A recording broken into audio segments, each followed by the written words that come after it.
Call the meeting to order. Please rise for Pledge of Allegiance. I pledge allegiance to the flag of the United States of America and to the republic for which it stands, one nation, under God, indivisible, with liberty and justice for all. Please remain standing for the invocation. Welcome, Pastor Felton. Good evening, Mayor, Council. Let's pray. Loving God, we gather here in the midst of overbusy lives to work in weaving together a community of people with different backgrounds, values, and priorities. In that weaving, may we weave new patterns of peace and trust and grace between both friends and the estranged. In the streets, in our homes, and in our councils, may we be brokers of the common good and a spirit of goodwill with all people.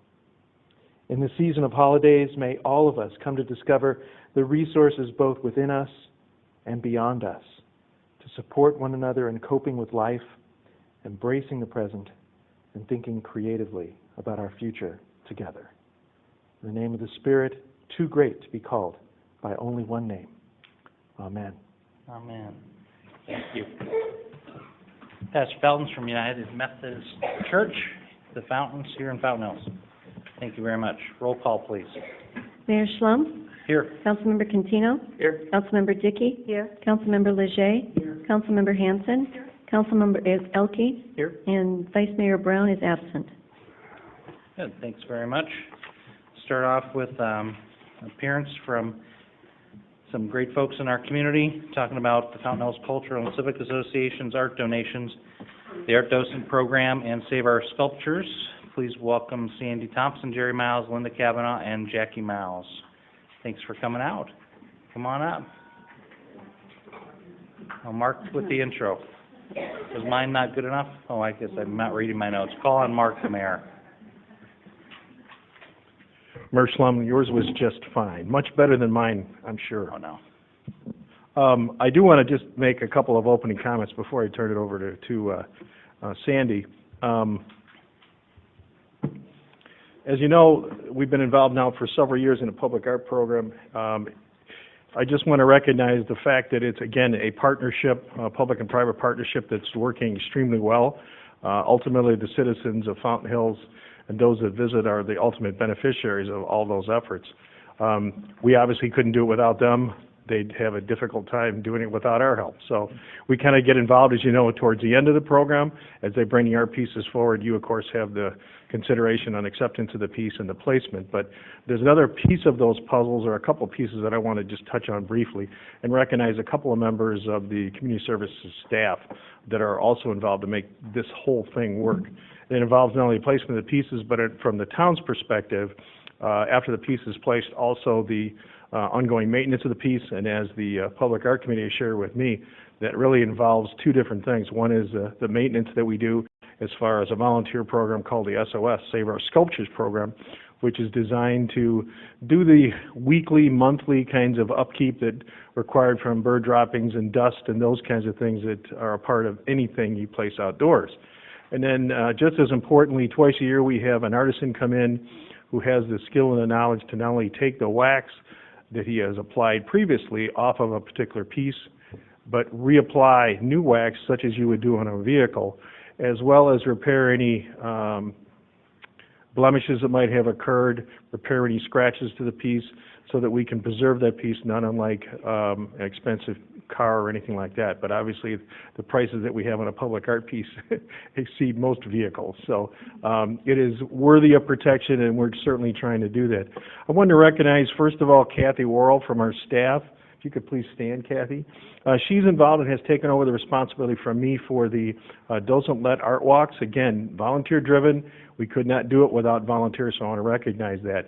It involves going around on a monthly basis and going around and catching all the pieces. So every week, a group of volunteers, along with a staff person and one of our gators from the parks at a spray tank, goes out and cleans off the pieces.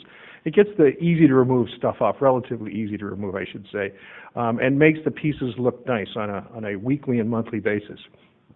And then also joining me is Angelica Giardino. I knew I was going to mispronounce her name. so I apologize.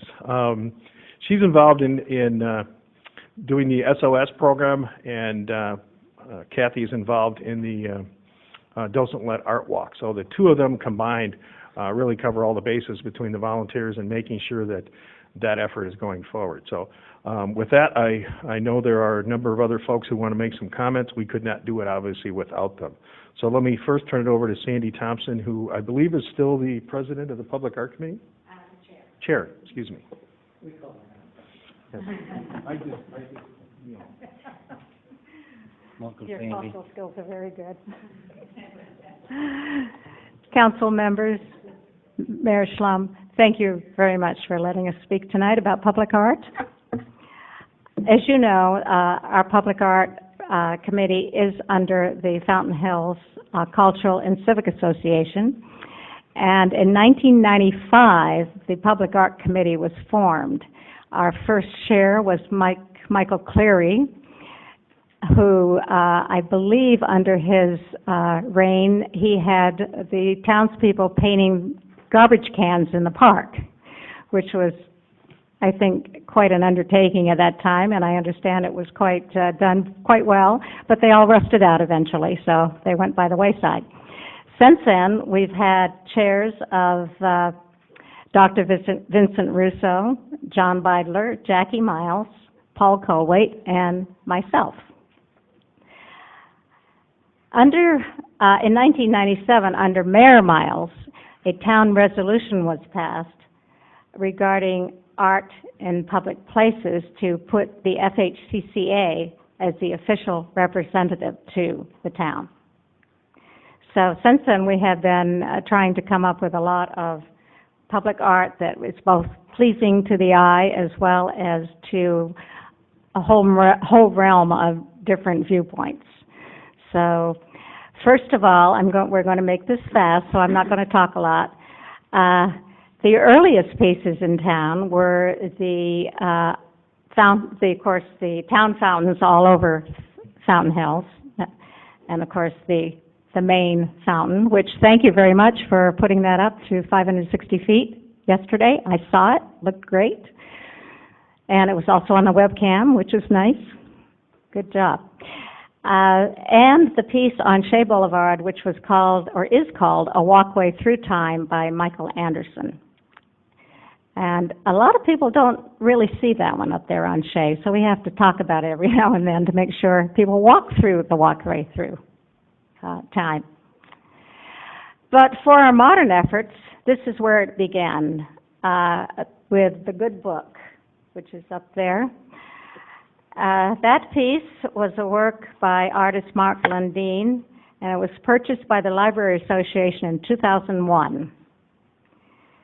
And then the next one was Precious Cargo by Jason Napier, that was actually purchased by Jerry and Jackie Miles to honor their mother, right. And from that point on, we started getting them on a regular basis. And what's important about this is that most of the artwork that we have today is by private donations. And 3 pieces were the town paid for the 3 pieces, that one right here in Town Hall, the other one right outside, and then the last one, the horse and the cowboy, which I understand the community loves. That's a nice one. Some of the money came from that 1% for art, which was voted in by the council, to tack on to the builders of commercial buildings to kind of put a little fund in there where we can start raising money, but which we did for about a year or so, and then you know how economics turned. So, but it'll come back. We're going to have lots of it coming forward. And of course, we had our local artists. The last 9 pieces that we received were by the local artists donating their flat art, 7 pieces in the community center and 2 right here in Town Hall. Okay. Fundraising really is a major part of our committee, and we try to strive for folks that are pretty good at it. And we've done a pretty good job in fundraising lately, so all I can say on that is if anybody has any money to spare, we'd like to take it. And now, on that note, I'm going to turn it over to Jerry Miles. Welcome, Jerry. Thank you, Sandy. I want you to know, Jay, you inspired us. Yesterday morning, Jackie and I walked up on the trail above the lake. Got there just at 9 o'clock to take some marvelous pictures, and it goes with all the other several hundred pictures of the fountain that I have in my schedule. But it was good, and I'm glad you brought us up there. About 8 years ago, I predicted that we would have about 100 pieces within 10 years. And at that point, people were saying, yeah, Jerry, sure. Well, we are doggone close to there. It has become, in fact, the formal goal of the Public Art Committee to have 100 pieces of public art by the time of our centennial on February 14, 2012. By the procedure that I count, and I think it's reasonably close, we have 92 pieces now either in place or, counting one we'll talk about later, coming up right there. And to my absolute delight, I got a call yesterday from another couple who said that they wanted to give us another piece of beautiful, absolutely marvelous piece of public art.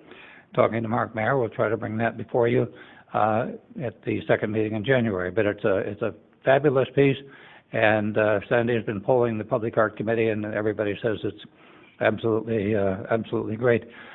We are proud of this, and what Sandy emphasized, that it has become a matter of private fundraising, and so far we've been fairly accurate at. Here's the one we're working on right now. It's called Power of Thought, and I hope you've gone out to the middle of the circle, of what some people call the sacred circle, out in front of the community center and library. It's a piece of work by Victor Isa. It had a gallery price of $85,000, and we were able to negotiate that down to $59,000. What's better, though, is that we agreed to pay him $10,000 down, and the balance due by May 2012. Well, since then, I've been contacting and cornering everybody. Tate, I still got to talk to you a bit more about that. I've been cornering everybody I could, and we are within just a few dollars of having that paid for. So it is an absolutely fabulous piece. It needs to be examined up close, because around the base of the figure are representations of many of the really thoughtful ideas that mankind has come up with in its history. When it first went up, within hours after it was there, Dr. Bill Meyer, superintendent of schools, I saw him out there with his camera taking pictures of it. And I walked there and he said, I got to bring our school kids around there. They've absolutely got to see it. One of our next pieces that's going to be on your consent agenda tonight is this one. It's called Waves and Windows. We saw this in Loveland, the Loveland Sculpture Show, which we've talked about frequently, is the major sculpture show. It's actually 2 shows in Loveland, Colorado every year. I was told that it is the largest in the world by a factor of 3. I can believe it because there are hundreds and hundreds of artists with thousands and thousands of pieces. One of the magic of this piece is it's by a local artist, Brian Schrage. And we asked Brian to come tonight. Brian, if you could come up and stand up at least and let us wave at you. He's a local artist, and frankly, while we've gotten a lot of flat art, we only have 1 or 2, maybe 3 pieces of sculpture that we've been able to find by a local artist. The marvelous eagle out in the middle of the fountain is by a local artist, and one of the 2 pieces that is in the community center on one of the pedestals is by a local artist. But we're always looking to find works by a local artist, and we're very, very proud of us. And we have more in the pipeline. As I told you, we had one that was we just got called on 2 or 3 days ago. What I want to do now is introduce Linda Cavanaugh. You all know Linda. She's a member of our Public Art Committee, and she is responsible for the docent educational program. And so there's a picture of Linda talking to our docents. Linda, come on up and talk. Welcome, Linda. Oh, thank Thank you. Didn't I see you about 13 hours ago? I was eating.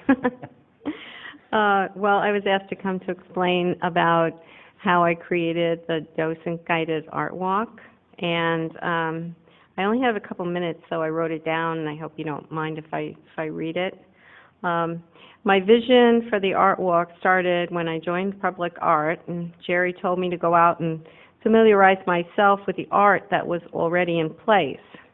As I strolled past each sculpture, I started to wonder what was in the artist's mind, especially with some that I couldn't figure out what they were.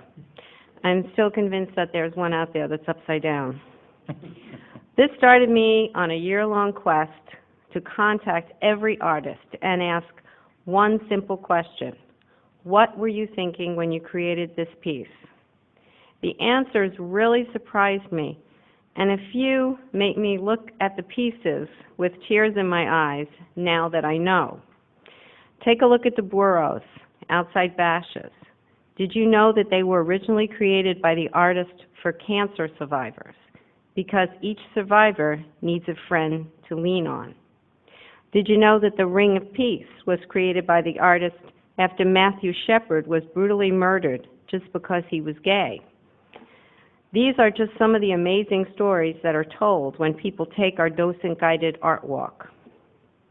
After the script was written, I came to Mark Mayer and asked if Parks and Rec, which already had a good system in place for classes, would like to take on with me the third phase of this project. He's responsible for that success. He got these wonderful vests. I brought one to show you in case you haven't seen the docents wearing them. They're really nice, and Mark managed to get those for all the docents to wear, and they love them because they like to be identified as a guide. We got the mugs with the unique logo created by Larry Thawes.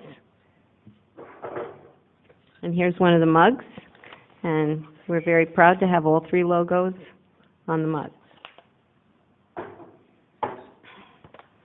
And we have an outstanding map created by the town CAD department, which, when I wrote this, I said we were in the process of updating it, but just today, Kathy contacted me and said we have it finished.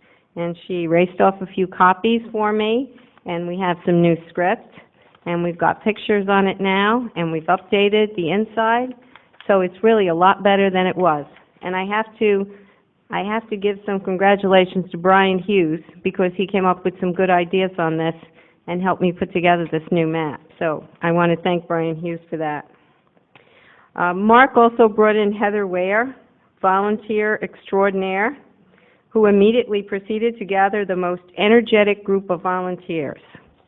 It's because of Heather's true dedication to the project that it has evolved to be better than ever this year. Heather came up with the idea to offer art education for the docents so they could also answer questions about how a bronze is created or what is paper clay. She brought in school children with the help of two of our docents, Jean Boatman and Maureen Gearson, and now there's an art walk created especially for children. Perhaps you saw the entire fourth grade class here a few weeks ago experience a whole day of art culture. So who has taken our art walk so far? Our own residents, school classes, tourists, travel writers, journalists, and we even have a producer of documentaries interested in the art walk. I'm proud to have created the docent-guided art walk as a way to do justice to the beauty and uniqueness of our magnificent collection started by Jerry and Jackie Miles, and to show it off to our residents and to the world. I hope that if you haven't done so already, that each of you will take an art walk and experience it for yourself. I'd like to see a whole lineup of mugs at the next meeting. Our collection, I'd like to announce, now has an official brand name. We put out in the paper for suggestions. We got lots of them. We put out to all the different service groups. And we have come up with our new name, which is now on our new map. Our brand name for the collection is Milestones, a Desert Odyssey through Public Art. Thank you. Thank you, Linda.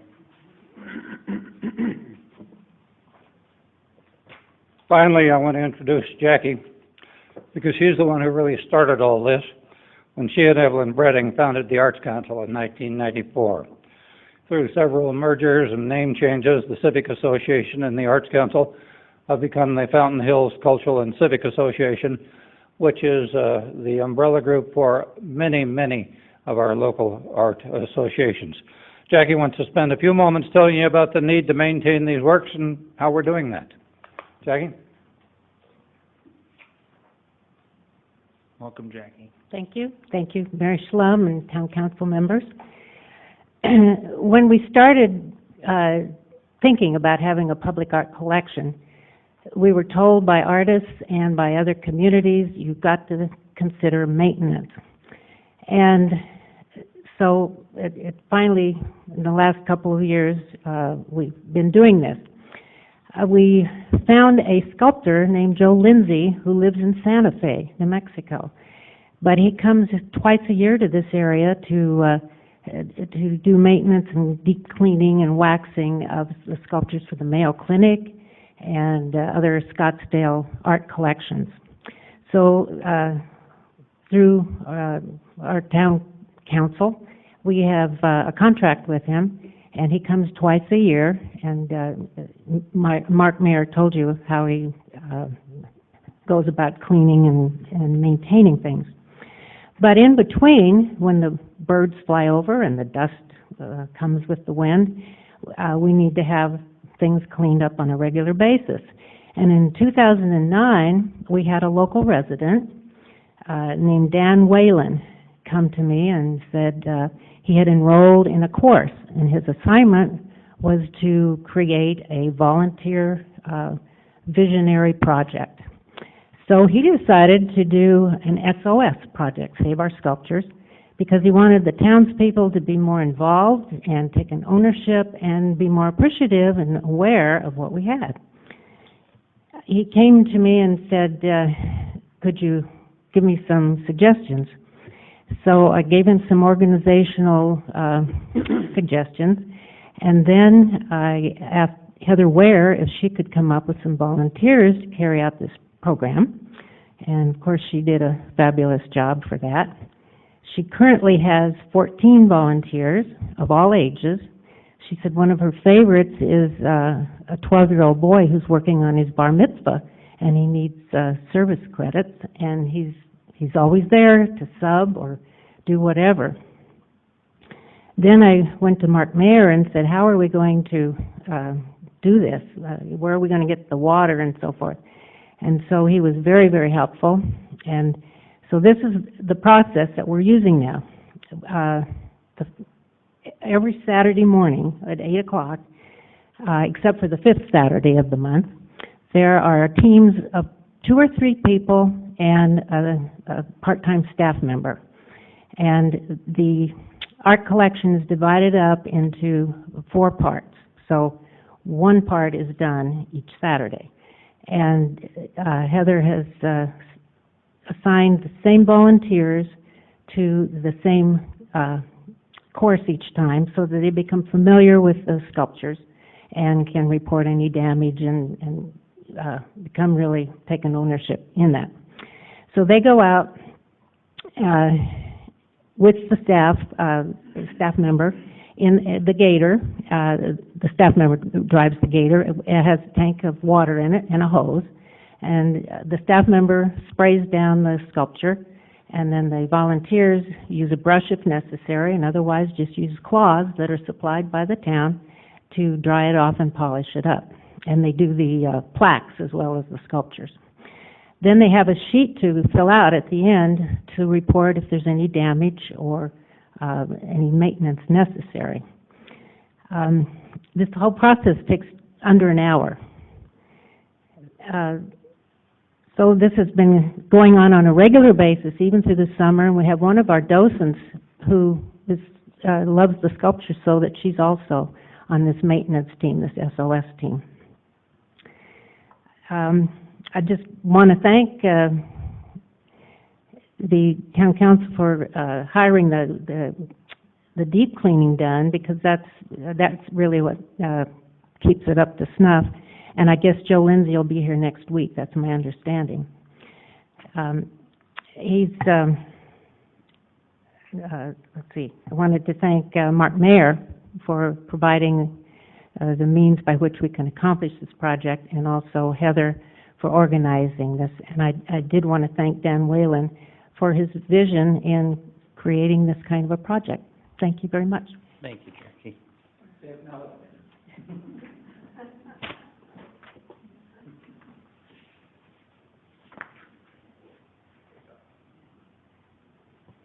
Yeah. Well, thank you very much for that overview. Of the art program in particular, from the inception, and all the generosity and the folks here that have just added year after year to the art program, and for the art committee and the various organizations they've been a part of, keeping it alive and keeping it going. And it seems like it's got more energy than ever over the last couple of years with the amount of artwork that's come forward. It's been terrific. And I just looked through the new map. That's really well done. It shows easily for people to get around even without a docent. But I encourage everyone to get out and check out the docent schedule to hook up with one of those tours. And just volunteer driven, just like many of the great things here in our community. So thank you very much for all the great work. The Miles have been pioneers in our community, particularly around the art, and Milestone sounds like a great title for the art walk itself. So thank you for a nice presentation. Keep up the good work, and a special thanks to Dan Whalen that may be out there listening.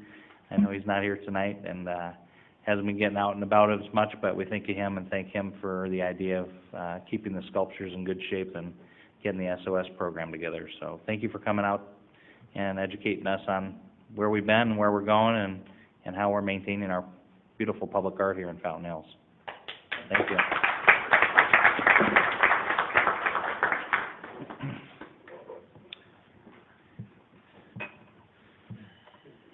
Next item is a financial presentation by Dennis Osich, CPA, with auditing firm Larson Allen. He's going to be talking about the Fountain Hills Comprehensive Annual Financial Report, the CAFR, for fiscal year ending June 30th, 2010. Hey, Julie. Hi. Thank you, Mayor, members of the council. As the council and the public may or may not know, the town is required to have an annual audit performed every year by an independent certified public accountant. Last year, the town issued an RFP, a request for proposal, for auditing services, and the firm of Larson Allen, LLC, was awarded the contract for the next 3 years. We are pleased to have worked with Larson Allen and are particularly appreciative of the professionalism and expertise in governmental accounting.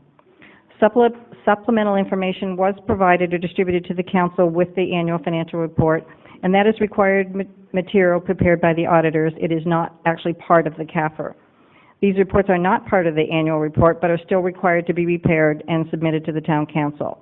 Those supplemental reports are a HERF report, which shows compliance with the road funds being spent solely for transportation purposes, the LTAF-2 report, which is the annual report. Those are the lottery funds that we get for the Special Transportation Program. 2 other, what we call SAS 114 and SAS 115, which Dennis can address later if you have any questions on that. These are reports that are prepared by the auditor to the town council on any findings or recommendations for town staff. There are some recommendations in those reports that the staff has already implemented and we agree with. And there is a court report, which is a required single audit for courts, and then an expenditure limitation report. Cities and towns are limited by statute about how much money they can spend each year, and it's based on a formula provided by the Economic Estimates Commission. The town has never exceeded that amount, and a report is required to be filed with the Auditor General each year. With that, I'm happy to introduce Dennis Osich, a partner with Larson Allen, and he'd be happy to answer any questions on the financial report. Thank you, Julie. Welcome, Mr. Osich. How All are right. you? I'm doing well, thank you. Good. I appreciate you having me out here today, and I don't know, Julie's probably said it all, so I don't have to say too much. But I won't take too much time. Basically what I want to do is just, as Julie had mentioned, the purpose of our audit was to come out and audit the financial statements of the town of Fountain Hills for the fiscal year ended June 30th, 2010. In doing that, we also compiled the Comprehensive Annual Financial Report, which will be submitted to GFOA for the certificate, which the town has received for, I'm not even sure how many, the past several years, numerous years, and we fully expect that they'll receive the award for the upcoming fiscal year as well. But those results don't generally come out for about 6 months, so it'll be a little bit of time before we get those results. What we do as part of our audit is basically we come in and we audit the financial statements to make sure they're in accordance with generally accepted accounting principles. Our opinion basically is an opinion as to whether the financial statements are properly stated. We did issue an unqualified opinion, which is a clean opinion on the financial statements. So we did find that they were in accordance with generally accepted accounting principles. As part of our audit, we also review the internal controls over certain financial statement assertions.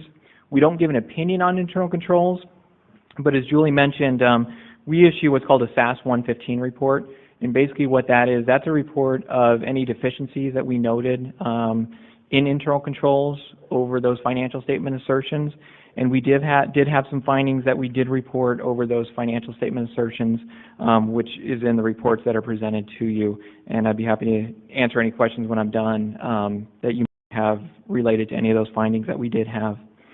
The SAS 114 letter that you referred to, that's our required communication to governance. Basically what this letter does is it just communicates what our purpose in performing the audit was, what the timing of the audit was, what our responsibilities and what the town responsibilities were, as well as to communicate whether we had any significant audit adjustments or findings related to the audit, and those are included in the audit and in the SAS 114 letter as well. The other supplementary reports that Julie had mentioned, we do provide an opinion on HERF compliance, and we did find that the town was in compliance with the highway user revenue funds, that they were spent in accordance with Arizona revised statutes. The LTAP 2 report, we provide an opinion as well to determine that they were spent in accordance with revised statutes as well, and we issue an unqualified opinion on that as well. The court report, we do not provide an opinion. What we do is we conduct an agreed upon procedures. The court is required every 3 years to have an audit done, and basically those agreed upon procedures are that we test to make sure that they're in compliance with the minimum accounting standards that the Supreme Court puts out. And so we don't give an opinion, but we will report any findings that we had, and we did report one item related to controls there. And the expenditure limitation report, we also issue an opinion on that. Our opinion is whether it's in accordance with the reporting standards according to revised statutes, as well as whether you were within your expenditure limitation amount, and we did issue an unqualified opinion on that as well. So those are the items that I want to present. The comprehensive annual financial report is presented in 3 sections. You've got your introductory section, which includes all the list of principal officials, the organizational chart, as well as a transmittal letter that's prepared by the town. You've got your basic financial statements, which is a financial section, which includes our independent auditor's report, as well as the financial statements and the notes to the financial statements. And those notes just support the financial statements and give some more detail to support those financial statements. And then the statistical section, which is generally presented with 10 years worth of data for comparative purposes. And so that's the comprehensive annual financial report. The basic financial statements themselves are broken up into 2 sections. One presents 2 statements, the balance sheet and income statement, presented on the full accrual basis of accounting and includes all of your funds. And then the traditional fund financial statements, which are reported on the modified accrual basis of accounting. The big difference between the two is basically the full accrual basis of accounting present all of your long-term assets as well as long-term liabilities, whereas your modified accrual basis do not report any long-term assets or liabilities, and it also only reports receivables and payables that are going to be received or paid with current financial resources. And generally those are resources that you have or that will be spent or received within 60 days of the end of the fiscal year. With that, I'll be happy to answer any questions that you might have related to any of the reports that we issued. Well, thank you very much. Yeah, there's a lot of reporting in your presentation as well in your entire packet, so it's quite detailed as it should be. Any questions regarding the report or otherwise? Thank you very much. Okay, great. Thank you. Thanks so much. Thanks, Julie. Before we get to call the public, I just want to point out, obviously, we've got some decorations in here to help us feel good about this time of year, and the weather today kind of sets the tone as well. It's a little rainy and chilly out today, where we've been in the 80s and high 70s the week preceding this. But one of our volunteers upstairs and downstairs here, Amanda Olson, decorated Town Hall and the purple Christmas tree at the community center, and I think she did a great job. This is very nice when you come into Town Hall, and even coming upstairs to do some business, you've got a lot of nice decorations. So thank you, Amanda, just another volunteer doing some great work here in Fountain Hills. Now we'll go to call to the public. Any speaker cards today? No, Mayor. All right, thank you. Move on to the consent agenda, where one item, I know Brian's item is on the consent agenda, a beautiful piece is on there. Look for a motion now to approve those listed items 1 through 8. So moved. Second? All right, roll call, please. Councilmember Dickey? Aye. Mayor Slum? Aye. Councilmember Leger? Aye. Councilmember Elke? Aye. Councilmember Cantino? Aye. Councilmember Hanson? Aye. Mayor 6-0. Thank you very much. Move on to the regular agenda. We're going to have one report over items 9 and 10. We'll open up the public hearing and call on Jean. Welcome, Jean. Howdy. First item 9 is public hearing regarding ordinance 10-09 and a text amendment to the Town of Fountain Hills zoning ordinance, Chapter 6, sign regulations to extend the expiration date to December 31st, 2011 for A-frame signs and banners for special sales events. And I'll turn it over to Gene. Thank you, Mayor, council members. This item is a public hearing and consideration of ordinance 10-09, a text amendment to the zoning ordinance that extends expiration dates on commercial A-frame signs and special sales events banners. On November 9th of this year, staff came before you on this topic in a work study. These sign types are set to expire on December 31st of this year. Staff asked council for direction on how to proceed on these signs.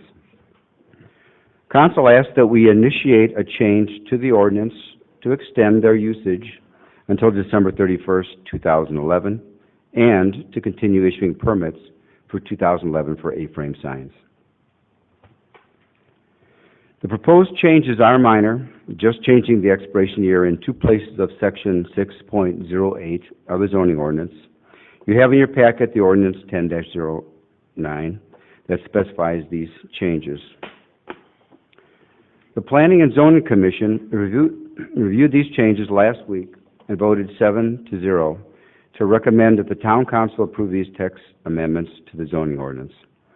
You all were mailed draft minutes from that commission meeting. Staff also recommends approval. The suggested motion is as listed on the screen and in your packet. Thank you, and I'll be glad to answer your questions, and happy holidays. Hey, thanks, Gene. Appreciate it. Any speaker cards on this item? No, sir. All right, thank you very much. I'll close the public hearing and move on to item number 10, consideration of that ordinance 10-09 as presented. Look for a motion. So moved. Do we have a second? All right, any speaker cards on this item? No, sir. All right, discussion, questions on this ordinance? Mayor? Councilmember Dickey? I just wanted to mention that there was a resident who had contacted us and who could not make it today, but just the long and the short of it was that he was urging more proactive enforcement in addition to the education outreach that we're going to be doing, and obviously there's budgetary implications to that. So I would agree with that premise if it's at all possible, and I do look forward to increased compliance should we go ahead and extend this deadline. Councilmember Leger? Thank you, Mayor. Along the same lines, Gene, you may recall, Town Manager, I'll direct my questions to either one of you. We had talked extensively about the lack of compliance, and that we felt, I think there was consensus that moving forward another year, things would need to change in terms of enhanced compliance. So I guess my question to our Town Manager or Gene, whoever wants to respond to it, is what additional practices or what will we be doing differently to enhance compliance moving forward in the next fiscal year, this fiscal year? Rick?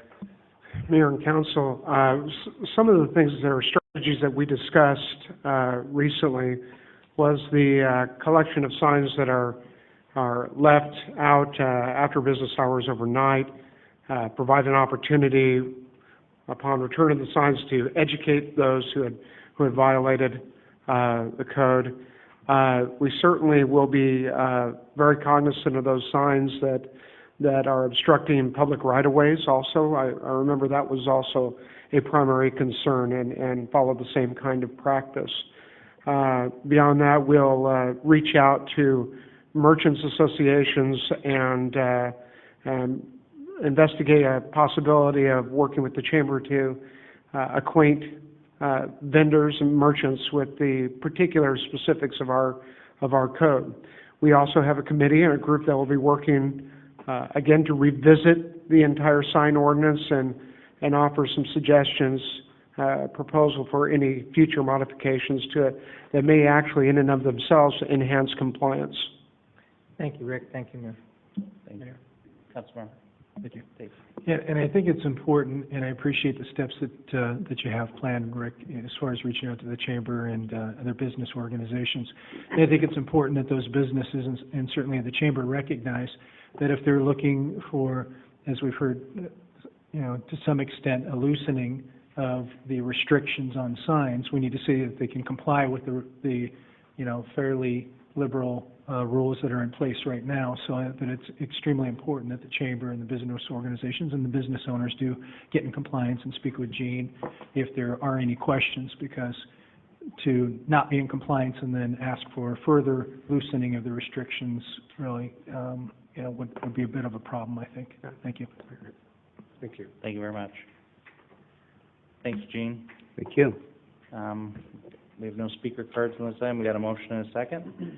All in favor indicate by saying aye. Aye. Opposed?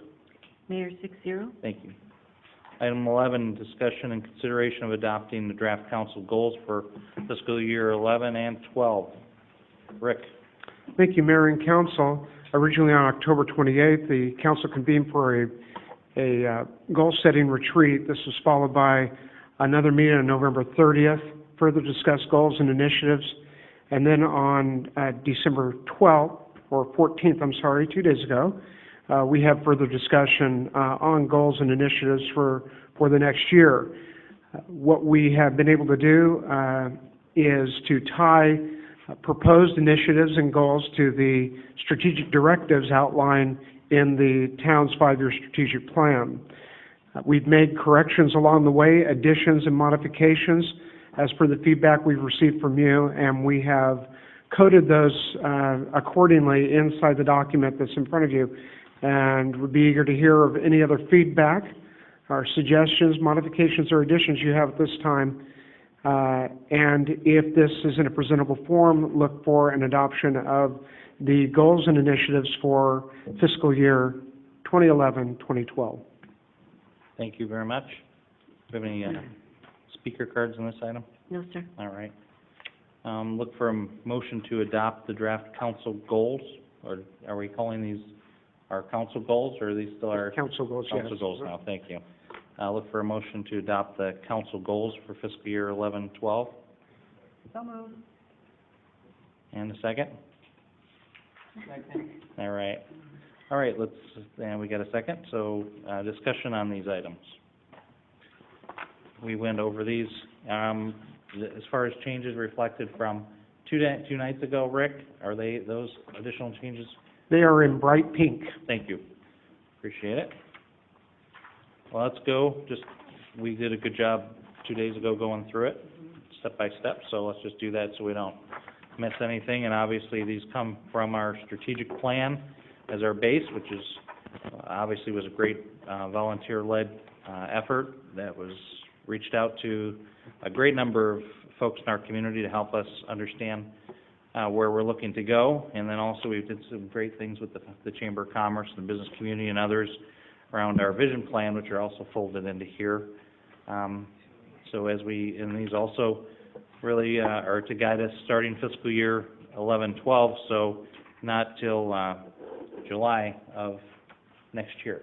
So got some time to build up to these as well. But here we are tonight, so let's go through them.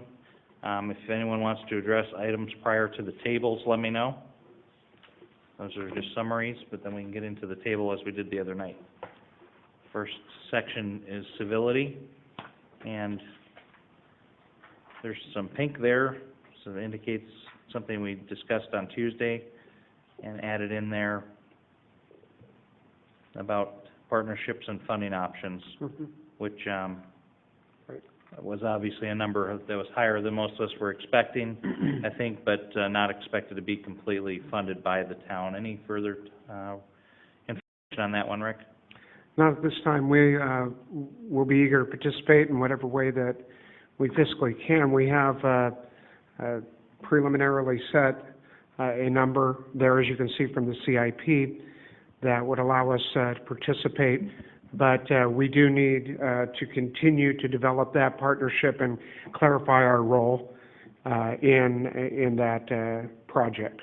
Yeah, and I know Councilmember Dickey will talk more about the Centennial as she learns more information, but I don't know if we can do that now or... Oh, I just wanted to, I could do that now, Mayor. Sure. We're meeting on Monday at 4, and Jerry will be there, and we'll talk about that, and I think we'll have more information after that. And quickly, I will mention that I went to the Centennial Summit today, and there's just amazing progress happening there. So I think we're going to have a way of maybe bringing this more into the public light, because there's a lot of exciting things happening, and this is one of them.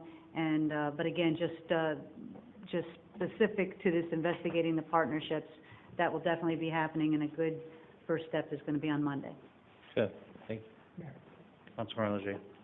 Along the same lines on that same item, at this point, it's not clear to me what the project scope is.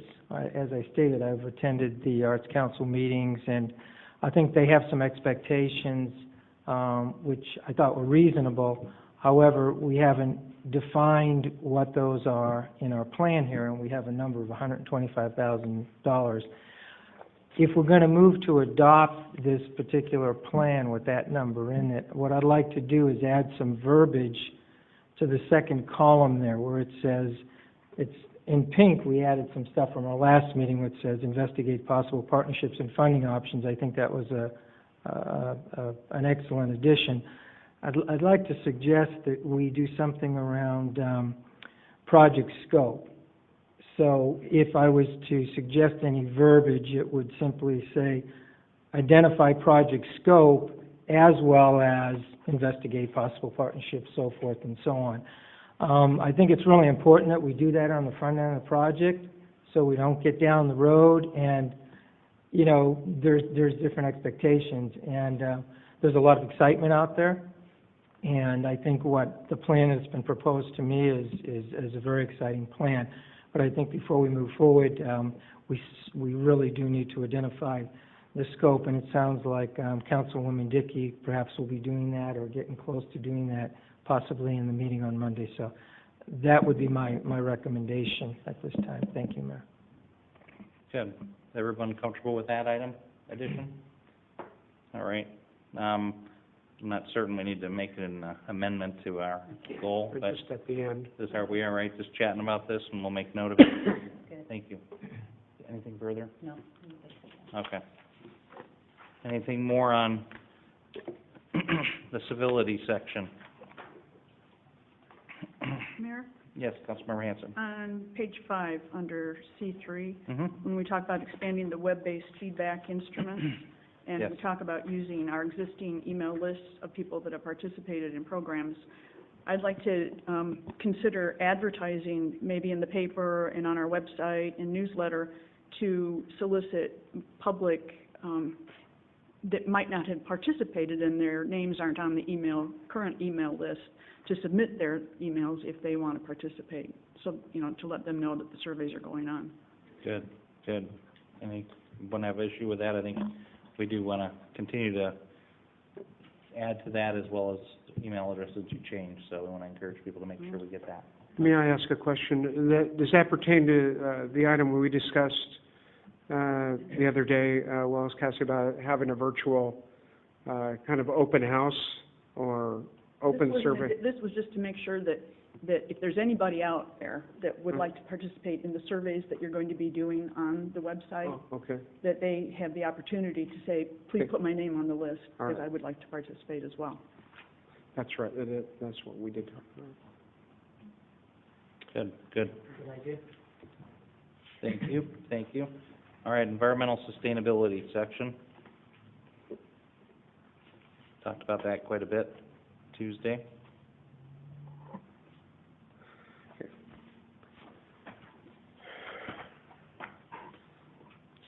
Civic responsibilities, next section.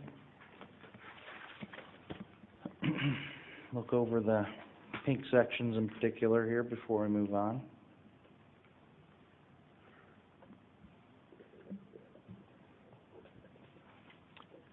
That's good.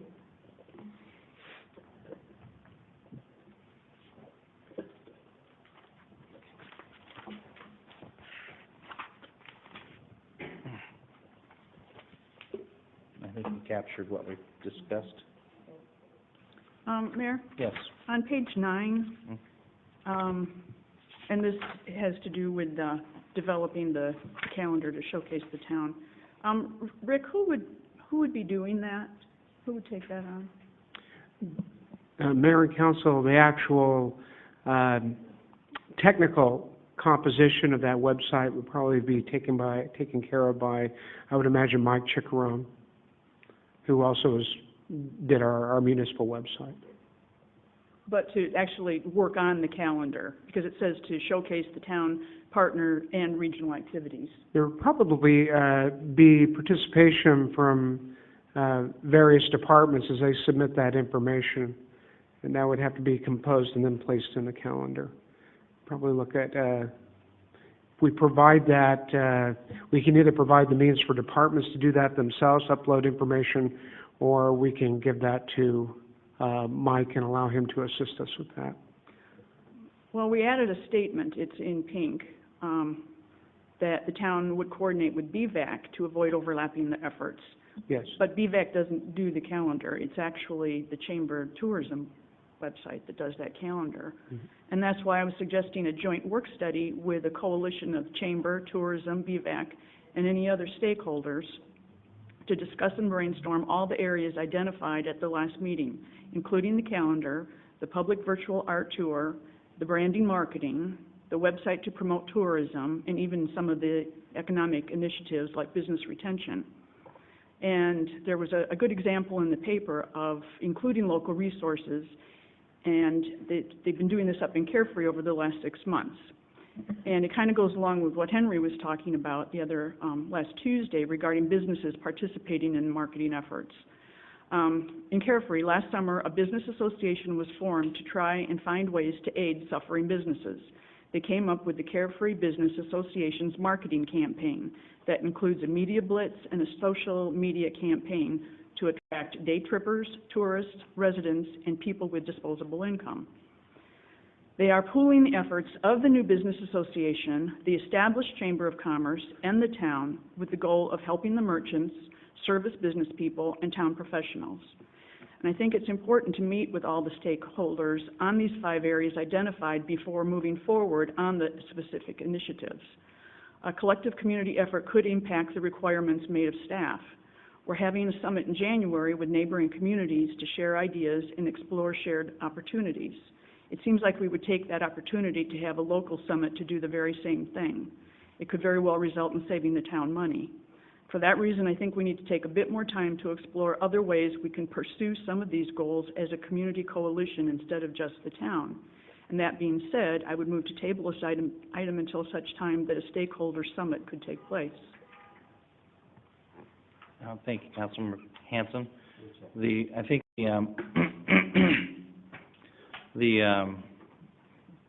like we started talking about last time, I think I was hearing the same thing from everyone. And the step with going to BVAC was to try to get us focused and then have this meeting. So if you'd rather just have this meeting, that's something we could consider too. Yeah, because it's not just BVAC. Right. It's not just. And BVAC's not just chamber or. Right. It's pretty much. So that's why I felt everyone. it should just be a comprehensive thing with stakeholders from all the groups. and it might come together something similar to what Carefree or Cave Creek has done. Is it Carefree or Cave Creek? And they're launching their, it's a $30,000 campaign right now to go through the winter months. No, I'm game to whatever. And they're all chipping in to pay for it, so it's not just a town Sure. thing. Councilmember Dickey. Cassie, would there be, what about like, schools or kids or other organizations? Because when we're talking about, branding of the town, how do we, in other words, I don't want to limit what branding the town is, but, so I think a lot of people should be involved too, but it still would be a goal of it's still a goal of ours to brand and to do all these things. Is that not? Yeah, but I think the issue was we got quite specific in some initiatives that staff was going to undertake. And that's what I was not comfortable with, you know, going ahead and approving that until we, you know, get more of this collected info. Well, I would say let's not lose focus on this, but I think we can broaden it so that it's on here, because it's something that we're not, it's also something that's, could be 18 months away, but we have a lot of time to work towards doing it the right way. But if we're talking about, you know, staffing, adding some staffing issues, which this might result in some positive results where we can get some of these things accomplished without additional staff. So your thought is to table this item or remove it from the goals at this time, or to consider it at a later time? What were you, or do you want us to work on broadening this so that we're comfortable with? Or if it would, yeah, and I don't want to start amending things out of here, like, you know, those 5 main issues where we've identified that we've got overlapping going on. Okay. Yeah. Yes, Councilmember Leger. I just would like to ask a clarifying question of Councilwoman Hanson. Are you referring specifically to the develop a single community activities and events calendar? Are you No. talking specifically about? That was just the one that came up first. Okay. But I was actually referring to the 5 that were identified on Tuesday, and that was the calendar, the public art virtual tour, which is already being worked on. In fact, Linda made mention of that tonight. The branding, marketing, that combination, the website to promote tourism, because that's already being worked on in tourism. And then the thing with the Carefree, that even gave me some thought about the business retention idea, you know, what they're trying to do, where the merchants really took an active part in Carefree to actually bring this forward. Mayor, if I may. So what I'm hearing you say is that as we engage in any of these activities or these goals, it's important that we network with the appropriate stakeholders. So is it possible that we could revise and come up with a comprehensive statement this evening that would include something of that sort? We haven't identified who is going to do this at this point. You already asked the town manager, and it sounds like it's up for grabs. But I think what I'm hearing you say is it's really important as we look at each of these initiatives to look at who the stakeholders are as individuals or groups and make sure we're networking with those. And it's folks. possible that there might even be other groups other than BVAC, Chamber, Tourism, that have their own initiatives going on. I mean, I think we have an opportunity to use more of our local resources So to help get some of our goals done. Mayor, so the operative word really is to network with the owners of the processes or groups related to that. Yeah, it was kind of like some of these they felt almost like they were developed in a vacuum, you know, without finding out what else was going on in the community. They are rather high level. I believe we could probably craft a statement here that would encompass what you're suggesting as part of the goal, as part of the process. And doing this, the other evening I mentioned BVAC just as one example, because if you look at BVAC, you have council members on there, you have representatives from tourism, you have representatives from the business community, representatives from Fort McDowell, so forth and so on. So that was just kind of one example of a group to network with, but I agree with you, there's other groups out there. So I'm just trying to understand if you would feel comfortable with massaging what we have here and making it clear that we need to identify who the stakeholders are and make sure that we create a process for networking with those. This is a town-driven initiative. Thank you, Mayor. Councilmember Cantino? Thank you, Mayor. I kind of like the idea of the Carefree Cave Creek deal because our businesses in this town are going to suffer this next year. There's no way of getting around it. Our businesses aren't on the incline like everybody thinks they are. And I think that if we can get the town involved with the community, I think this would be a big boost to the community to help people come in. Thank you. And I'm reading it differently than you are, Councilmember Hanson. I read this as something the town, as our council, wants to see happen in our community, and it's not saying who's doing anything yet. But everything, I agree with what you're saying. We want to get everybody's input because that's what our community calendar is all about. In particular, the calendar. But there's probably a whole lot more that would come out of that. I just don't know the process, and that's what I would need help with, or to help give staff the right guidance as to what we want them as a council to do. So the process or the steps we want them to take, we would need to work on that together to some extent, I think. But in order to have maybe one or two of us help staff guide, we'd want to have some guidelines as a goal to make sure staff feels like they're not spinning their wheels and it's within a council goal. When you mentioned tabling this, what would we do? Take this part out for now, or what would you like to do? I like what you're saying. I want to get there. I just think if we could maybe give it another meeting or two where we could continue this dialogue is how we can move forward. Okay. I mean, I'm not sure that there's any way to kind of Band-Aid it. Sure. So that this could just move forward as is.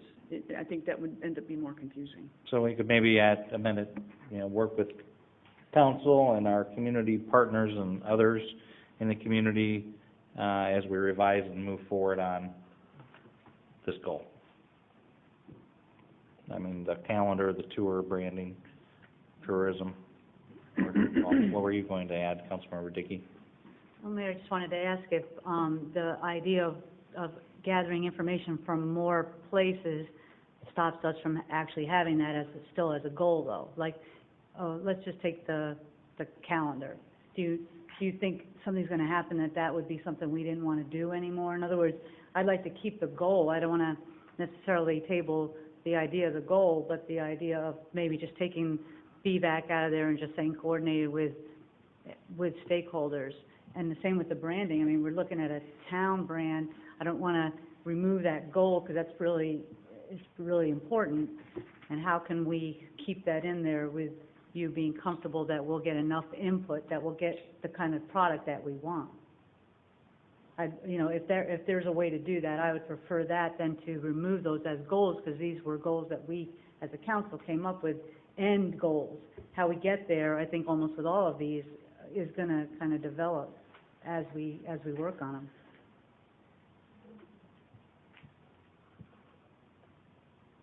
I want to have something in here so we have a goal, or so we have it on our radar.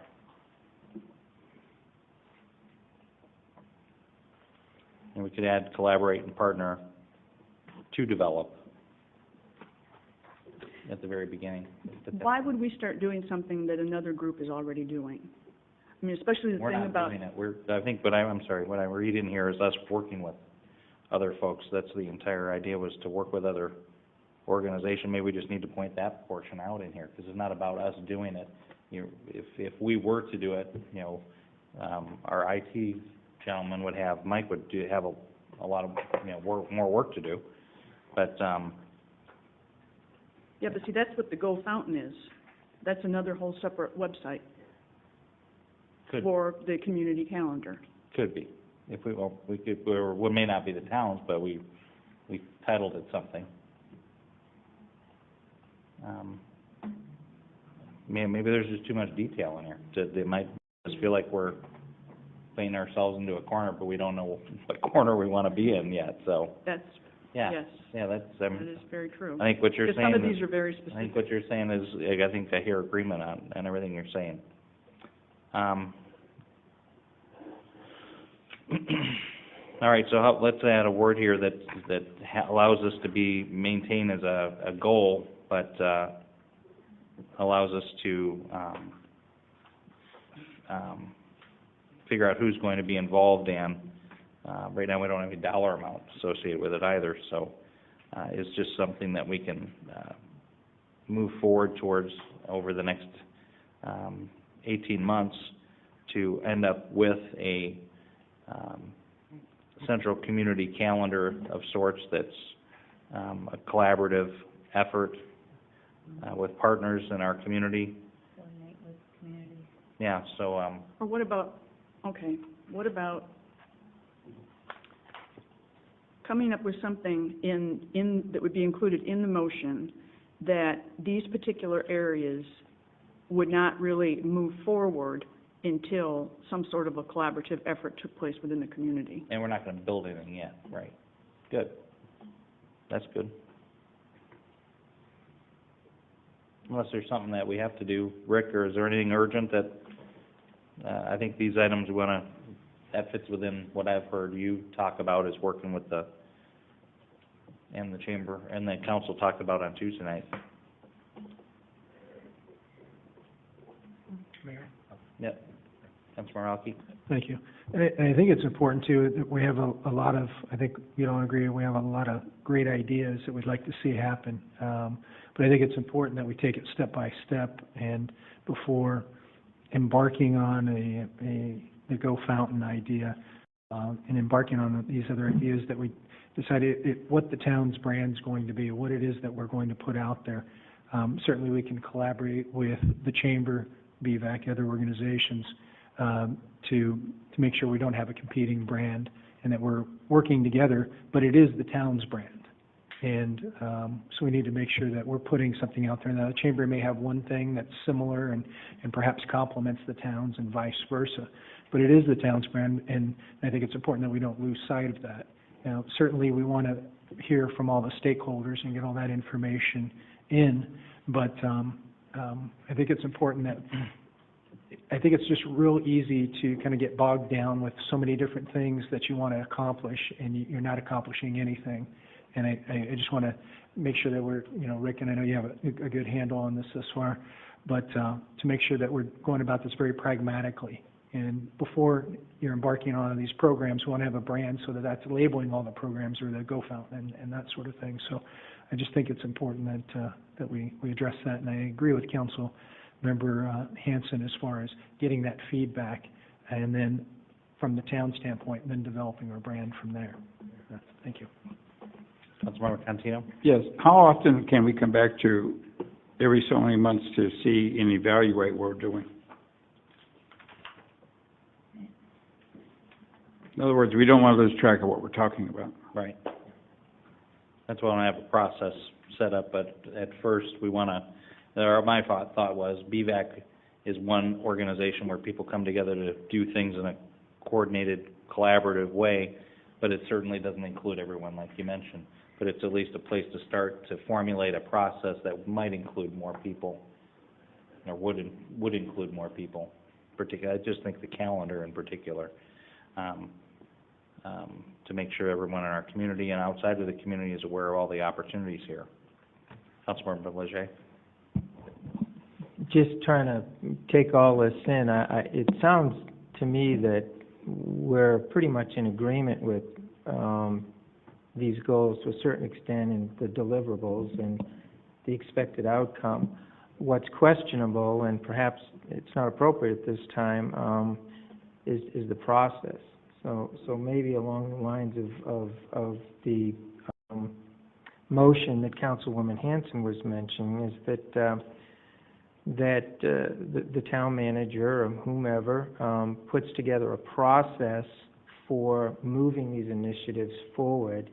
He brings that before us, and we have an opportunity to review that process. Because to me, that seems to be what's missing. These are the whats. We're kind of talking about the hows and the whos and when. And I think that perhaps, although I don't think it was the scope of this document, that it sounds like there's not a comfort level in moving forward with these things unless a process is well defined and we feel comfortable with that in terms of who's involved, so forth and so on. So at least that's my observation in terms of what I'm hearing being discussed here. It's to me more of a process question than a what question. Councilmember Dickey? I understand what you're saying, Henry, and, but I don't want to take out, like, just say the branding one, just for a good example. I don't want to remove that from a goal, even if the exact process isn't already defined right now. It just seems like we might be maybe just being too narrow by putting BVAC, and maybe we could just, with all of these, coordinate with, any other community efforts that are similarly, being pursued or something like that. Because what Councilman Menelke said about it's a town, they wouldn't have to be competing, but I could see that maybe the chambers branding would be different from the schools, which might be different from the towns. They shouldn't compete, but they could complement. Exactly, but they wouldn't exactly be the same, so you need to know what each other are doing, but I just don't want to remove the whole goal of having a brand in this set of To goals. complement each other, Right. we've got Have to to know. talk to each other and work together. I guess I sort of feel like that's a given, but you want it more, no, huh? Mayor. Town manager has it all figured out.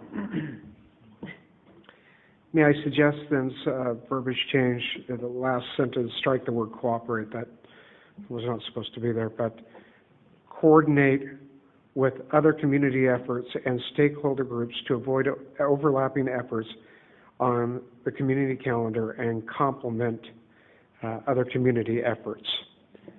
And that similar language would be adopted for where we have this language and other places in the goals and initiatives. Yeah. I didn't capture the part, I think, you didn't mention stakeholders.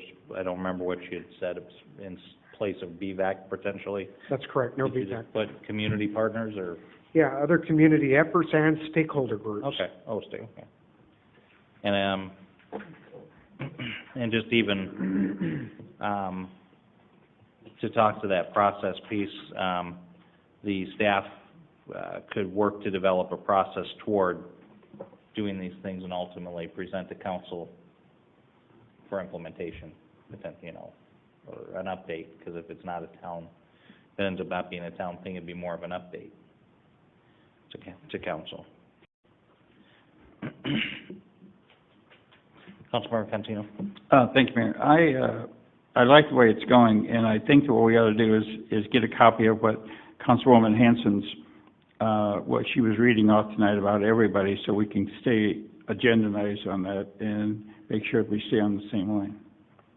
Yeah, so thank you. This is something we'll have to, I would like to, I think we fortunately have a BVAC meeting coming up at the end of this month to float this out to them, to let them know that, and get some input from that group that's been good at bringing stakeholder groups together as well, to introduce this to them and get some ideas from BVAC, and then perhaps have a couple folks on council work on this effort or similar efforts. I just think there's opportunity to help our budget by utilizing some of the resources that we have in the community. Yeah, we need to do that. All right. Thank you very much. I think we're so excited. This item is just, we know how much there is out here in our community to do internally as a community, as also to let others know, and we get frustrated at times because we don't feel people aren't aware of everything there is. So we just want to do our best to create something, or help others to create something that would get us there. So thank you much. Anything else on our CRs, civic responsibility? Rick, you had mentioned incorporating additional language in other areas where we're looking to collaborate and partner. It's including the branding effort. Good. The virtual tour and public art. And, yes. Yeah, that's the same language. I'll circle those and we would add the same language there. I think it's 3 locations. All right, let's move on to education, learning, and culture.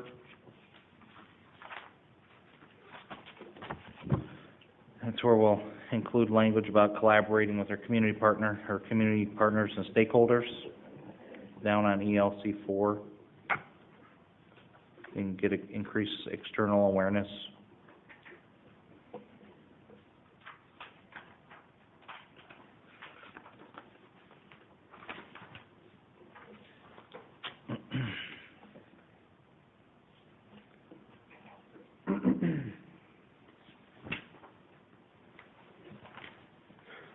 Got anything else on ELCs?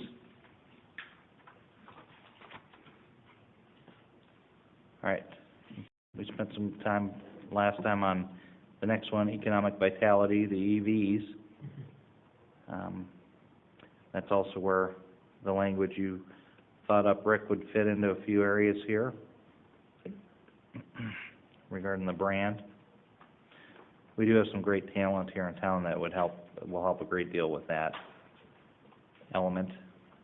And I'm not a branding expert, and I'm not sure if there would be a brand for one effort and a brand for another that makes sense if tourism ends up having a little bit different of a tagline or something that meets the needs that they need, because they may have a different goal, bringing people here from out of town, where, you know, internal brand might be something more for their residents.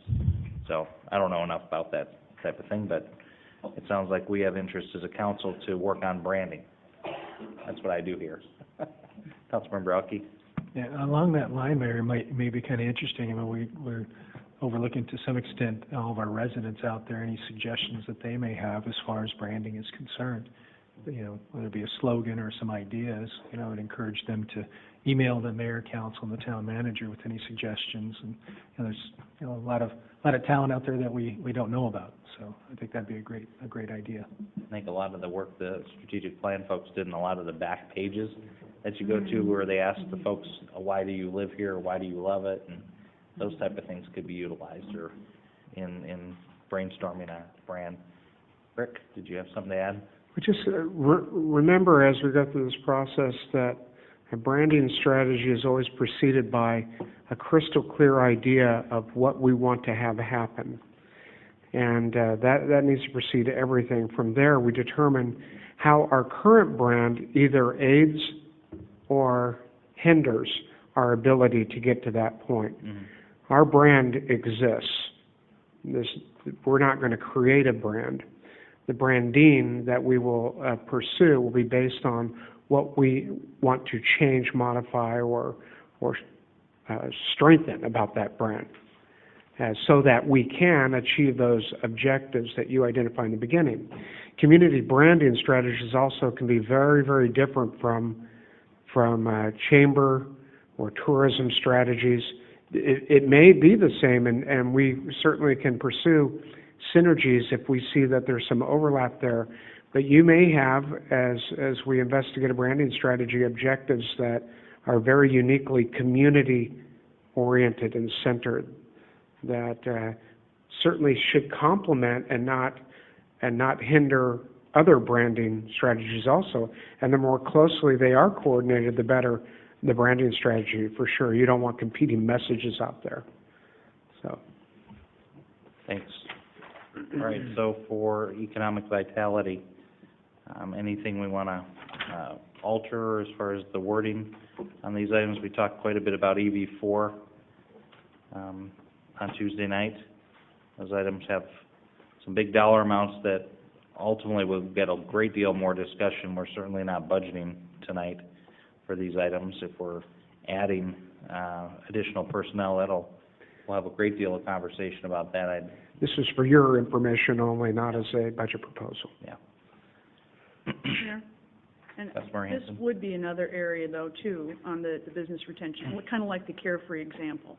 I mean, that was one of their goals as well, with their coalition of three, retention, and helping the businesses. I'm sorry, which one was that, Cassie? E4, EV4.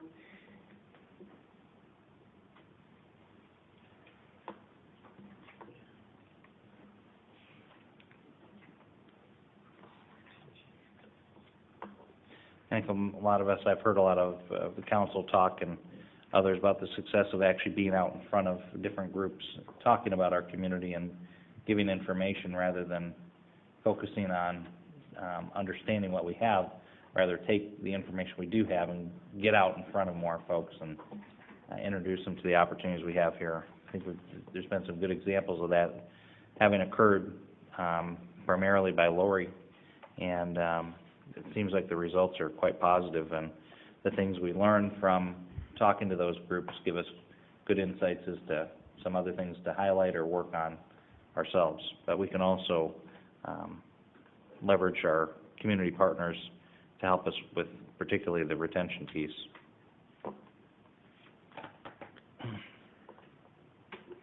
All right, I think the other part's clear on visitors.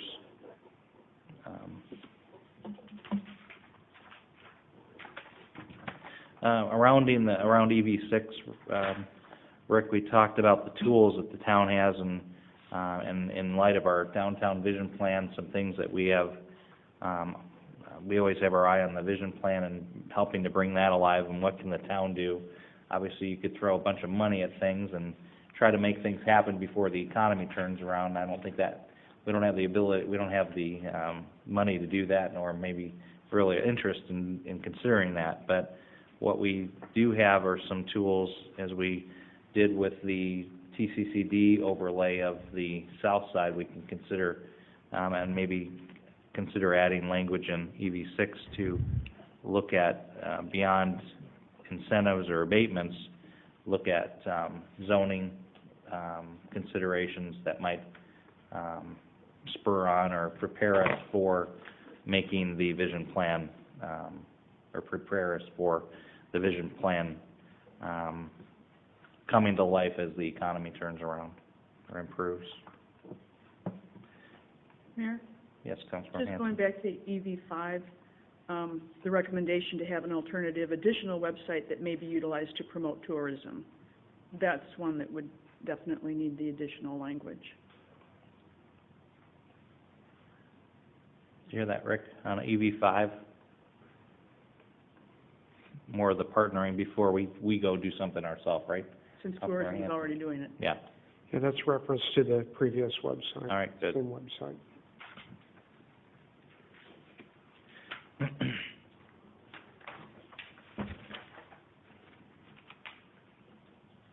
I don't know if other council members are okay with that, and what I was mentioning, adding about zoning or other tools, not mentioned here, maybe it doesn't even need to be mentioned, but we heard particularly both the vision plan and then also the ULI folks came and talked about the scale of our downtown.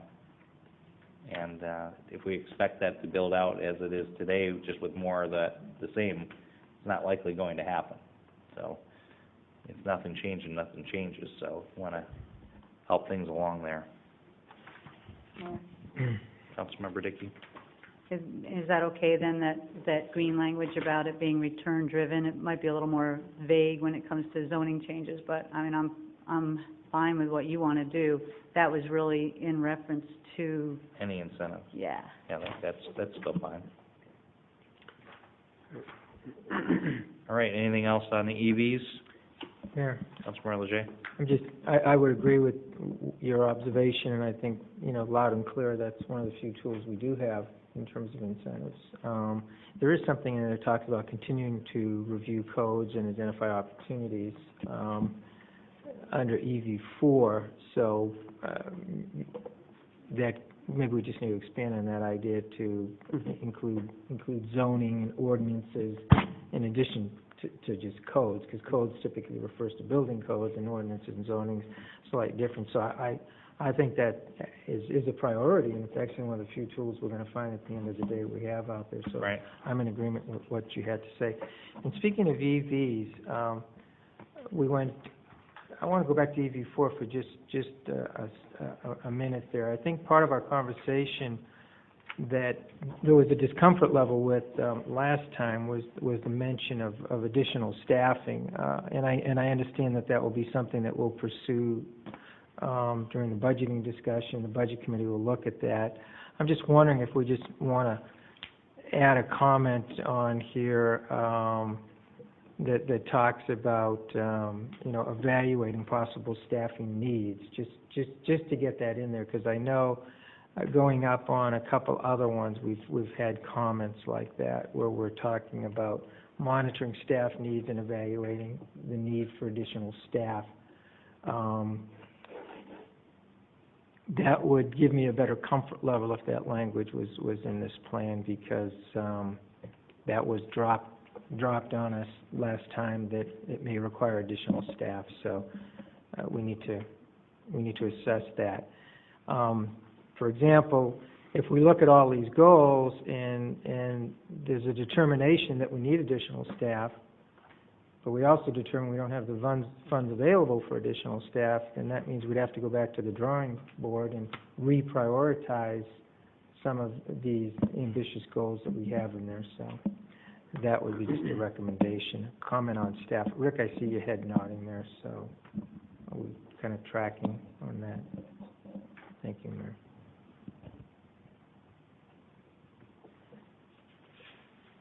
Did you have something, Councilmember Dickey? Mayor, I just wanted to clarify with Councilman Leger, that's sort of the same philosophy as a return on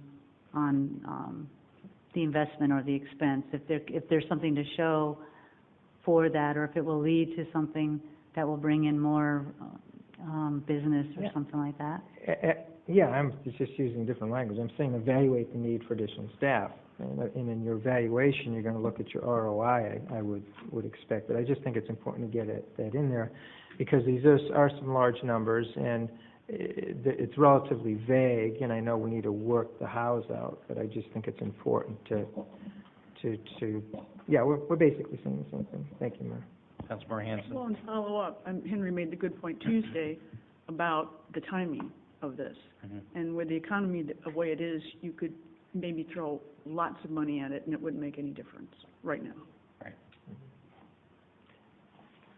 Good.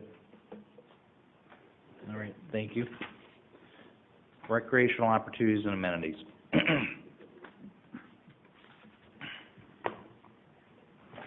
Mayor? Yes, Councilmember Ralke.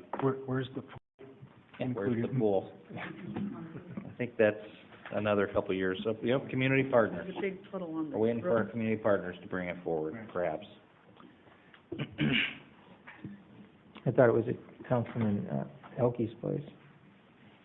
Yeah. Well, thank you for the work there, and let's